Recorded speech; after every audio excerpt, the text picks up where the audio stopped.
Baiklah, saya awali. Assalamualaikum warahmatullahi wabarakatuh. Nama saya Mas Sa'adatul Afifah, NPM 2001011063, Pendidikan Agama Islam dari kelas E. Di sini saya akan menjelaskan materi tentang memahami model sintaksis. Yang pertama yaitu yang A, pengertian aliran struktural. Aliran struktural adalah suatu paham bahasa di mana hakikat bahasa dalam taksonomi gramatikal, ketatabahasaan atau yang disusun dataran terendah berupa fenom, morfem, kata, frase, klausa sampai tataran yang tertinggi yaitu kalimat. Bahwa linguistik merupakan satu ilmu yang otonom dan menggunakan metode-metode ilmiah. Lebih lanjutnya dijelaskan bahwa studi bahasa secara ilmiah dengan nama linguistik baru dimulai pada akhir abad ke-19. Aspek ini yang berkaitan dengan bidang-bidang kajian bahasa juga berkembang. Tentang bahasa tidak hanya meliputi satu aspek saja, tetapi telah meluas ke bidang atau aspek-aspek di luar bahasa yang berkaitan dengan penggunaan bahasa dan kehidupan manusia.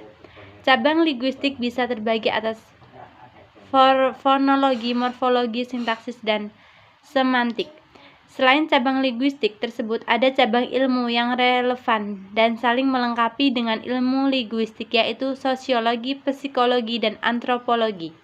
Ilmu sosiologi dan linguistik yang melahirkan hibrida sosiolinguistik memberikan pengetahuan bagaimana cara menggunakan bahasa.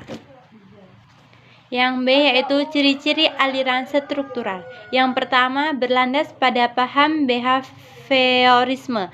Proses berbahasa merupakan proses rangsangan stimulasi respon.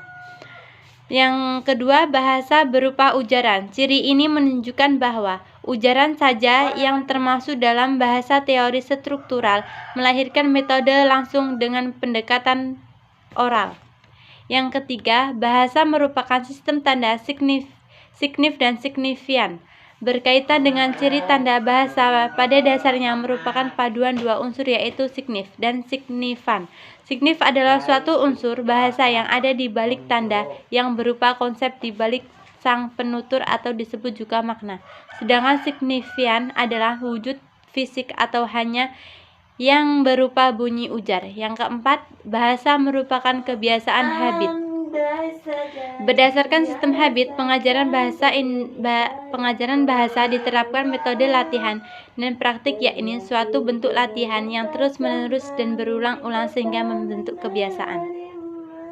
Yang kelima, kegramatikalan berdasarkan keumuman. Yang keenam, level-level gramatikal ditegaskan secara rapi. Dan yang ketujuh, analisis dimulai dari bidang morfologi. Yang kedelapan, bahasa merupakan daerah sistematik dan paradigmatik. Yang kesembilan, analisis bahasa secara deskriptif. Dan yang terakhir yaitu yang ke-10, analisis struktur bahasa berdasarkan unsur langsung. Unsur langsung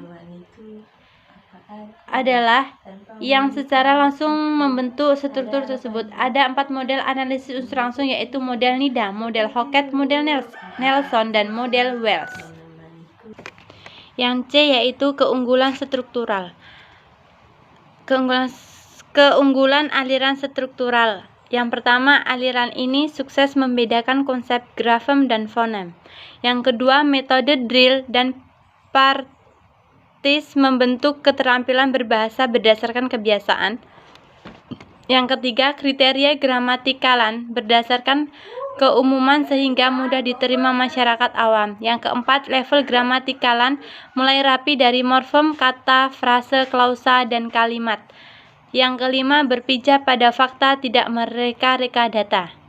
Yang D, kelemahan aliran struktural. Yang pertama, bidang morfologi dan sintaksis dipisahkan secara tegas.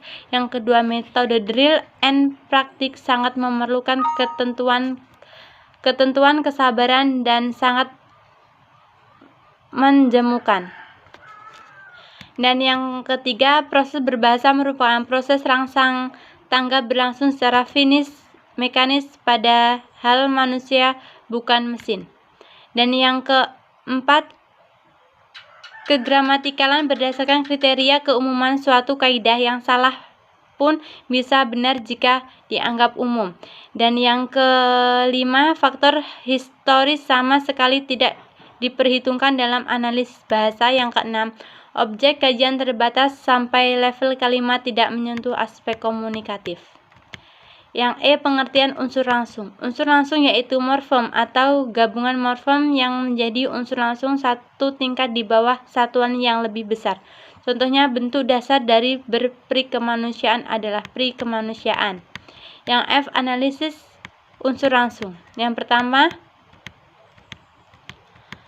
analisisnya model pertama, berprikemanusiaan sama dengan ber ditambah kata prikemanusiaan.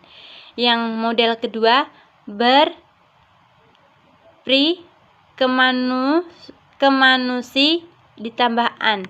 Model yang ketiga, berprikemanusiaan. Yang model keempat, berprikemanusiaan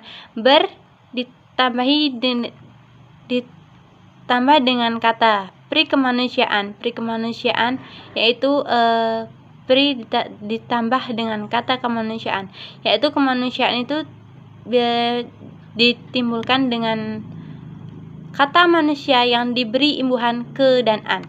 Itulah tadi penyampaian dari saya. Jika ada kesalahan saya mohon maaf. Saya akhiri. Wassalamualaikum warahmatullahi wabarakatuh.